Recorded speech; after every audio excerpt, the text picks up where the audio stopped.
हाँ जी, ये क्वेश्चन है, क्वेश्चन नंबर 8, चैप्टर है रेशनलाइजेशन, एक्सरसाइज है 3.2 का, ये 8th क्वेश्चन है और क्लास 9th का ये क्वेश्चन है और बुक का नाम है आर.डी. शर्मा। तो देखिए क्वेश्चन में क्या पूछा है, find the value of the each of the following. जो आपको ये जो एक्सप्रेशन दे रखा है एक, उसकी 3 प्लेसेस ऑफ डेसिमल तक आपको इसकी वैल्यू निकालनी है। और कुछ इसमें गिवन कर रखा है, जैसे √2 की वैल्यू गिवन है, √3 की वैल्यू गिवन है, √5 की, √6 की और √10 की आपको वैल्यू दे रखी है। और आपको एक्सप्रेशन दे रखा है ये देखिए, एक्सप्रेशन आपको क्या दे रखा है, 4/3√3 -2√2 + 3 + 2√2। ठीक है, आइए देखिए इसको कैसे सॉल्व करते हैं।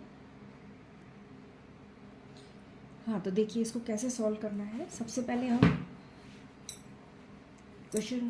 इस क्वेश्चन में पहले हम ये वाली टर्म लेंगे। ठीक है, ये देखिए, टेक 4/3√3 2√2। ठीक है, सबसे पहले हम ये वाली टर्म लेंगे। तो देखिए इसको सबसे पहले हम रेशनलाइज करेंगे। रेशनलाइज क्यों करेंगे, क्योंकि यदि इसमें √3 और √2 की वैल्यू यदि मैं यहाँ से जो इसमें गिवन है वो यदि मैं रख देती हूँ यहाँ पे, तो इसका जो कैलकुलेशन है वो बहुत कॉम्प्लिकेटेड हो जाती है। इसलिए हम इसको पहले रेशनलाइज करेंगे। और रेशनलाइज करने का मेथड वही है कि आपका जो डोमिनेटर दे रखा है, डोमिनेटर में आपको सिर्फ साइन चेंज करना है और उसी से इसको डिवाइड करना है और उसी से इसको मल्टीप्लाई करना है। आया समझ में, जैसा कि हम हर क्वेश्चन में करते हुए आए हैं उसी तरीके से करना है आपको, सिंपल सा जैसा हम शुरू से करते आए हैं। तो देखिए अब इसको और इसको मैं मल्टीप्लाई करती हूँ। देखिए 4 3 = 12 √3 + 4 2 = 8 √2। ठीक है, आप देखिए इसका √3 से ये मल्टीप्लाई नहीं हो सकता है, इसलिए सिर्फ जो बाहर डिजिट हमें दे रखा है सिर्फ उसी से मल्टीप्लाई करना है। 4 3 = 12 होता है, √3 एज इट इज़ आएगा। 4 2 = 8 होता है, 8 आ गया और √2 एज इट इज़ आएगा।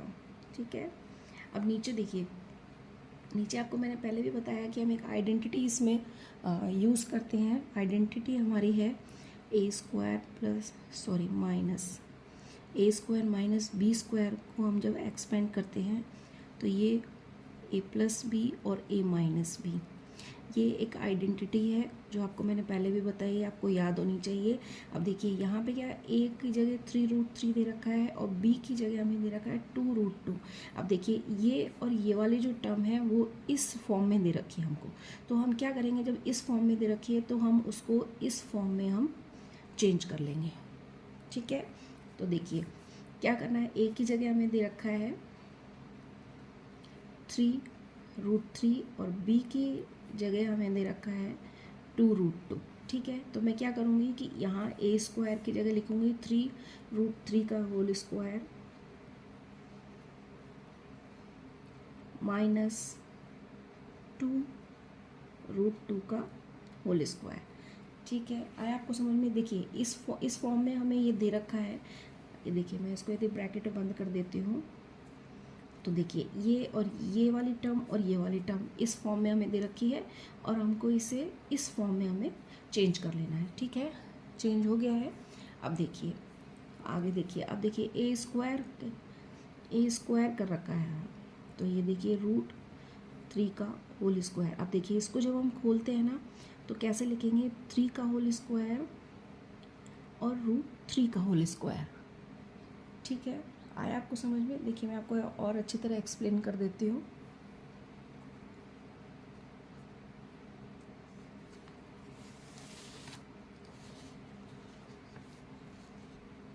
देखिए a का स्क्वायर, a की जगह हमें ये दे रखा है, अब इसकी वैल्यू हमें निकालनी है। तो देखिए 3 का स्क्वायर करेंगे तो 9 आएगा और मल्टीप्लाई 3√3 का जब हम स्क्वायर करते हैं तो ओनली 3 आता है। ठीक है, क्या होता है, 3 की पावर होता है 1/2 और 1/2 जब होता है उस 1/2 में को जो मल्टीप्लाई 2 करेंगे तो 2 से 2 कैंसिल हो जाएगा और आ जाएगा हमारे पास ओनली 3। देखिए मैं आपको बता देती हूँ, √3 को हम लिखते हैं 3 की पावर 1/2, ठीक है। अब इसका यदि मैं स्क्वायर करूं तो क्या होता है, 3 1/2 मल्टीप्लाई, तो इस 2 से ये 2 कैंसिल हो जाता है, तो ओनली हमारे पास 3 आता है। तो √3 का जो स्क्वायर आता है वो हमेशा 3 आता है, ठीक है। क्लियर हुआ आपको? ठीक है, तो देखिए √3 का जब स्क्वायर हमने निकाला तो ये होता है 9 3 27, ठीक है। तो मैं इसको यहाँ पे लिख देती हूँ। देखिए इसको हम एज इट इज़ लिखेंगे 12 √3 8 √2, और ये 3 √3 का स्क्वायर करते हैं तो 27 आएगा, जैसा कि हमने यहाँ पे समझा है। इसी तरीके से जब मैं इसका स्क्वायर करती हूँ कि देखिए 2 का स्क्वायर करेंगे 4 आएगा, 4 और मल्टीप्लाई में आएगा 2, ठीक है, क्योंकि √2 का जब हम स्क्वायर करेंगे तो वो 2 आएगा, तो 4 2 होता है 8, ठीक है। क्लियर? आगे देखिए, ये आएगा 12 √3 प्लस 8 √2, ये आएगा हमारा 19, ठीक है। क्लियर हुआ आपको? ठीक है, तो देखिए इसमें से हमने सिर्फ एक टर्म ली है और उसका सॉल्यूशन हमने निकाल लिया है ये। अब देखिए, अब मैं क्या करूँगी, ये दूसरी वाली जो टर्म है इसको मैं सिंप्लीफाई करूँगी, ठीक है। ठीक है, ये देखिए दूसरी टर्म मैंने लिख ली है। अब इसको देखो, इसको भी इसी तरीके से सिंप्लीफाई करेंगे हम। इसका जो डोमिनेटर दे रखा है सिर्फ उसका साइन चेंज करना है हमको, और उसी से इसको मल्टीप्लाई करना है और उसी से इसको डिवाइड करना है, ठीक है। अब देखिए सिंपल सा सिंप्लीफिकेशन है, इसको इससे मल्टीप्लाई करेंगे तो ये आएगा 9 √3, फिर 3 को इससे करेंगे तो 6 √2, ठीक है। अब देखिए नीचे वही हम आइडेंटिटी लगाएंगे, a² - b² होता है a + b multiply a - b। तो देखिए यहाँ a की जगह हमें दे रखा है 3 √3 का होल स्क्वायर, और b की जगह हमें दे रखा है 2 √2 का होल स्क्वायर, ठीक है। अब देखिए इसको मैं ओपन करती हूँ,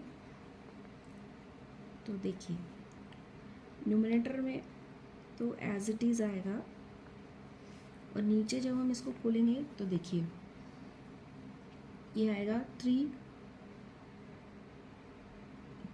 √3 का होल स्क्वायर। तो देखिए 3 3 9, 9 3 होता है 27, ये एज इट इज़ आएगा, ठीक है। अब देखिए इसको हम करते हैं तो 9 √3 6 √2 अपॉन में आएगा 19, ठीक है। तो देखिए आपके पास अब दो वैल्यू आ गई हैं। ये देखिए इसकी हमने अलग अलग, ये देखिए इसको हमने अलग अलग सिंप्लीफाई कर लिया है। अब इसकी जो वैल्यू आई है उसको हम पुट कर देंगे इसमें, ठीक है। इसको मैं इक्वेशन 1 मान लेती हूँ। तो देखिए लिखेंगे पुट वैल्यू इन फर्स्ट, ठीक है। तो देखिए फर्स्ट में हमें फर्स्ट की जो वैल्यू आई है हमारी, वो आई है हमारी 12 √3 plus 8 √2 upon 19, plus second term की हमारे पास वैल्यू आई है ये, ठीक है। अब आप देखिए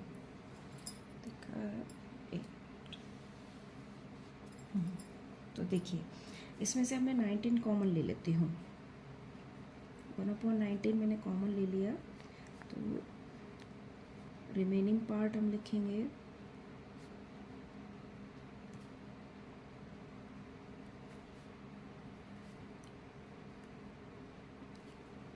ठीक है। रिमेनिंग पार्ट मैंने लिख दिया है। अब देखिए इसको हम जब सिंप्लीफाई करेंगे तो ये देखिए √3 का ये √3 है, तो दोनों प्लस होके आ जाएगा 21 √3 ये √2 की वैल्यू जो इनको सिंप्लीफाई करेंगे तो ये 8 प्लस का है, माइनस का 6 है, तो ये आ जाएगा 2√2। ठीक है। हाँ, तो देखिए अब इसमें क्या करेंगे, √3 की और √2 की वैल्यू हमें क्वेश्चन में गिवन कर रखी है, वो हम यहाँ पुट कर देंगे। ठीक है। 1/19 21 मल्टीप्लाई √3 की हमें वैल्यू दे रखी है 1.732। ठीक है। प्लस इस √3 की वैल्यू मैंने यहाँ पे पुट कर दी है। अब देखिए √2 की वैल्यू मैं यहाँ पे रखूँगी। √2 की वैल्यू हमें क्वेश्चन में गिवन है 1.4142। ठीक है। देखिए मैंने ओनली सिंपल जो √3 और √2 की वैल्यू है उसको पुटअप कर दी है। ठीक है।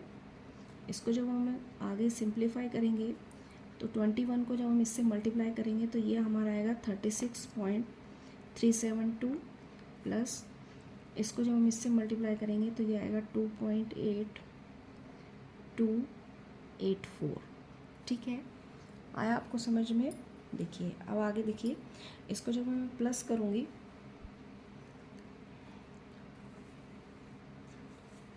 थोड़ा सा, हाँ जी, देखिए इसको जब मैं प्लस करती हूँ तो 1/19 मल्टीप्लाई, इसको जब मैं इसको प्लस करूँगी तो ये मेरा आएगा 39.204। ठीक है। अब इस 39 को 240 से मैं इसको डिवाइड करूँगी तो आंसर मेरा आएगा 2.063। That is the answer. ठीक है। आया आपको समझ में? एक बार मैं आपको फिर एक्सप्लेन कर देती हूँ। ये देखिए क्वेश्चन हमें ये दे रखा है और गिवन कर रखी हैं ये वाली वैल्यूज़, √3 की वैल्यूज़। ठीक है। तो देखिए हम इसको एक एक टर्म को लेके चलेंगे, एक साथ लेके चलेंगे तो थोड़ा कॉम्प्लिकेटेड हो जाता है, इसलिए हम एक एक को लेके चलेंगे। पहले ये वाली टर्म को सॉल्व करेंगे, फिर ये वाली टर्म को सॉल्व करेंगे। ये वाली टर्म को मैंने सॉल्व किया है तो मेरा आंसर ये आया है, सॉरी इसका सॉल्यूशन ये आया है। और इसका जब हमें सॉल्यूशन निकालेंगे तो इसका सॉल्यूशन हमारे पास ये आया है। ये देखिए ये आया है। अब दोनों की वैल्यू मैंने इसमें रख दी है। उसके बाद दोनों की देखिए ये फर्स्ट टर्म की वैल्यू हमारे पास ये आई थी, सेकंड टर्म की वैल्यू ये आई थी। अब देखिए इसको जब मैंने सिंप्लीफाई किया तो ये एक सिंपल सा प्लस में और मल्टीप्लाई में चेंज हो गया। ठीक है। सिंप्लीफिकेशन इसका हो गया थोड़ा सा। अगर यदि √3 और की वैल्यू अगर यदि डिनोमिनेटर में होती है तो उसका सॉल्यूशन थोड़ा कॉम्प्लिकेटेड हो जाता है। इसीलिए मैंने इसको क्या किया है, इसको रेशनलाइज़ किया है। रेशनलाइज हम सीख चुके हैं। रेशनलाइज करने के बाद जो √3 और √2 की वैल्यू हमें गिवन है उसको मैंने इसमें पुटअप कर दिया है। पुटअप करने के बाद मैंने इसका सिंपल सा सॉल्यूशन निकाला है और इसका आंसर यह है। ठीक है। Okay, thank you.